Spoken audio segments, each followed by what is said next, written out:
Assalamualaikum warahmatullahi wabarakatuh. Semua orang dikasih ujian oleh Allah untuk dia survive dengan ujian itu, dan mungkin itulah jalan dia ke surga. Termasuk orang yang tadi ujiannya watawasau bil haq watawasau bis sabr, artinya cari lingkungan yang bisa membuat kita lebih termotivasi dalam kebaikan-kebaikan. Almaru ala dini khalili. Seseorang tergantung siapa temannya. Itu berlaku dalam spiritual, berlaku dalam bisnis. Seorang motivator bisnis mengatakan, kalau Anda ingin menjadi orang sukses, coba perhatikan 5 orang yang paling dekat dengan Anda. Sukses belum? Kalau 5 orang yang paling dekat dengan Anda bukan orang sukses, berarti Anda nggak akan bisa sukses. Terus perhatikan berapa pendapatan mereka dalam sebulan. Kali 5, bagi 5 rata-rata. Maka segitulah pendapatan Anda. Itu kata seorang motivator bisnis. Artinya, tetap dalam motivasi bisnis saja, teman itu sangat mempengaruhi diri kita, kesuksesan kita. Kalau kita pengen sukses di kampus, berteman dengan 5 orang yang sukses di kampus.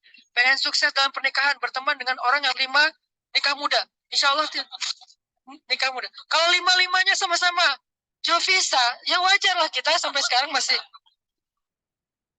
teman lo siapa? Itu yang lagi ngulang di pojok situ. Kenapa? Habis diputusin, oh ya. Yang kedua, nggak bisa move on. Yang ketiga, stalkingin mantan. Yang keempat, jadi 5 temannya semuanya belum bisa move on dari masa lalu gitu. Dan nasibnya sama, diputusin. Nggak ada yang nyambung gitu ya. Berarti ya wajar. Perhatikan siapa teman kita. Intermezzo doang. Intinya adalah, tapi serius ya. Intinya adalah dalam amal soleh juga kayak gitu teman-teman. Karena saya kundayan, saya nahnu duat boleh sakudat, kami adalah dai bukan hakim, jadi saya tidak menjawab pertanyaan itu dari sisi fatwa. Ustaz Abdul Somad sudah menjawabnya dari sisi fatwa tentang masalah LGBT dan segala macam. Itu bagiannya Ustaz Abdul Somad. Allahu alam, beliau lebih mengerti ilmu daripada saya. Saya dai, maka saya ngasih solusi. Solusinya apa? Tadi, belajar iman, belajar amal soleh, cari lingkungan. Karena kenapa? Kita sangat terpengaruh oleh lingkungan. Jadi Nabi Yusuf juga normal, sangat normal. Istrinya Nabi Lut, normal. Kalau nggak normal, nggak nikah sama Nabi Lut dong. Kan normal kan, berarti istrinya Nabi Lut, bukan istrinya cewek mana gitu. Enggak kan ya? Jadi dia nikah dengan laki-laki, berarti normal dong istri Nabi Lut. Terus masalahnya apa? Dia kayak mendukung orang yang punya ujian. Saya nggak nyebut dengan bahasa lain. Saya lebih suka menyebutnya dengan ujian. Karena semua kita diuji. Ada yang diuji dengan sifat kikir. Ustadz, saya tuh insya Allah kalau tahajud rajin.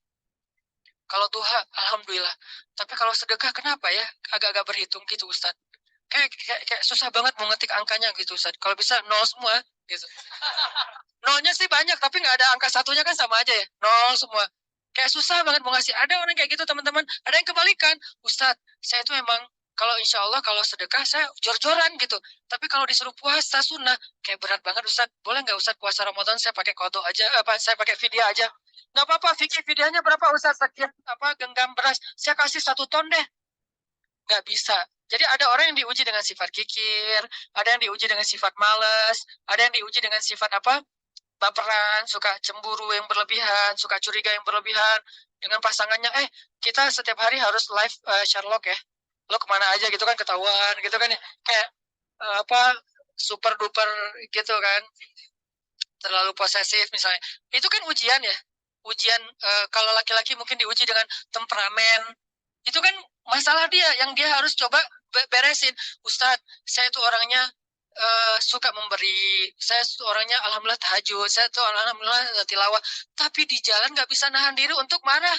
Klakson panjang, terus buka kaca marah-marah keluar, terus langsung nyegat orang di jalan, terus dilabrakin. Kalau perlu dipecahin kacanya dan segala macam lah kayak gitu-gitu. Saya juga pernah kayak gitu, soalnya konyol. Udah gitu saya taubat nasuha deh. Kenapa? Melototin orang pasti buka, Ustadz, nggak jadi. Gitu sih. Udah melototin nggak jadi, gitu kan malu banget ya. Nah, jadi akhirnya taubat, nggak mau lagi kayak gitu sesekali sih masih. Artinya teman-teman, itu kan ujian masing-masing orang. Termasuk ada orang yang ujiannya apa? Nggak bisa jaga mata. Nggak bisa jaga mata. Susah banget gitu. Yang lain dia bisa zikir, astagfirullah, astagfirullah, astagfirullah, subhanallah, subhanallah, subhanallah, subhanallah. Jadi dia tuh kayak lidahnya tuh gampang berzikir, tapi matanya tuh susah nunduk gitu. Ngelihatnya ke atas saja. Kalau di TSB. Kalau di dalam mall, ke bawah aja di lantai 2. Jadi kayak ujian dia adalah mata. Ada ujian orang yang lisan. Nggak bisa nahan diri dari membicarakan orang lain. Kalau ada teman pasti, lo tau nggak? Mulai itu. Lo mau dengar gosip yang terbaru nggak? Ini update banget, Le. Mulai lagi. Jadi ujian dia di sini. Ada ujian di sini, di perut. Ada juga yang kalau bahasa Nabi itu di antara perut dengan lutut, ujiannya adalah hawa nafsunya. Semua orang dikasih ujian oleh Allah untuk dia survive dengan ujian itu, dan mungkin itulah jalan dia ke surga. Termasuk orang yang tadi ujiannya suka kepada sesama jenis, itu ujian dia.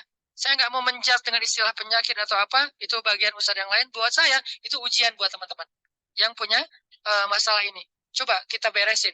Bukan dia doang yang punya ujian, kita juga punya, cuman beda. Kalau ujian yang lain misalnya kayak ujiannya tuh susah untuk ngelupain kesalahan orang. Ujiannya tuh susah untuk ngobatin sakit hati. Ujiannya itu kayak susah khusyuk dalam sholat. Asal udah sholat, asal udah takbir, banyak ide. Allahu Akbar. Oh iya, benar tuh. Jadi asal udah takbir dapat banyak ide gitu. Jadi kayak kalau dia udah mentok, gua sholat pura-pura. Siapa tahu dapat ide gitu. Pas pura-pura nggak keluar ide. Oh, harus beneran ternyata. Wudhu beneran. Allahu Akbar. Tuh kan dapat ide beneran ya. Jadi kayak ujian banget buat dia.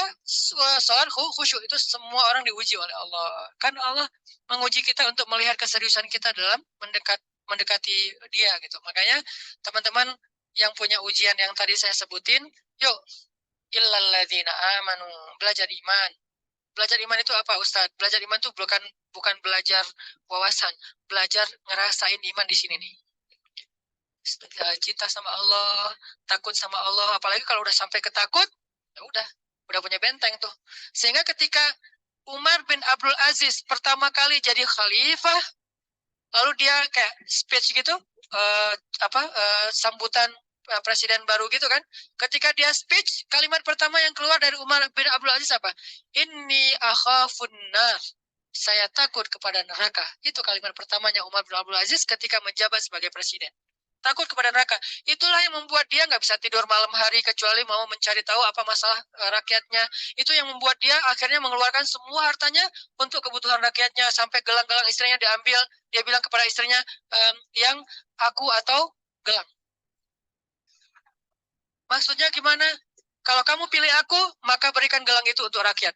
Kalau kamu pilih gelang, maka aku tinggalkan kamu secara baik-baik, kita jalan sendiri-sendiri. Kayak gitu Umar bin Abdul Aziz.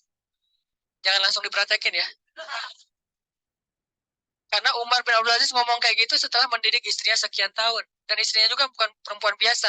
Ummul Ayal, perempuan ini namanya Fatimah, itu juga anak raja, orang hebat banget, soleha banget. Makanya Umar bin Abdul Aziz tahu lah level istrinya. Sehingga dia bilang, yang gelang atau aku. Setelah dijelaskan oleh Umar bin Abdul Aziz, apa kata jawaban istrinya? Wahai Umar bin Abdul Aziz, yang bukan cuman gelang, dunia dan seisinya kalau kamu minta aku berikan selama Allah ridho kepadaku. Itulah istri yang soleha.